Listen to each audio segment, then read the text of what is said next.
Chapter summary continued.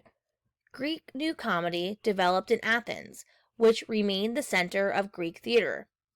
The playwright Menander served as its most important poet.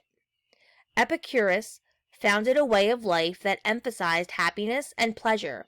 This is called Epicureanism.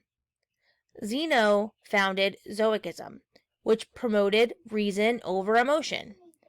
Aristarchus discovered that Earth circled the sun.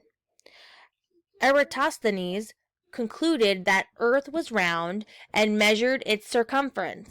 In mathematics, Euclid wrote Elements, which describes plane geometry.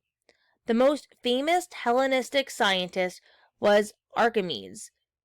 He worked on solid geometry, discovered pi, and invented machinery and weapons. The four Hellenistic kingdoms could not work together. Meanwhile, the city-state of Rome grew into a major power. Gradually, Rome took control of Greece.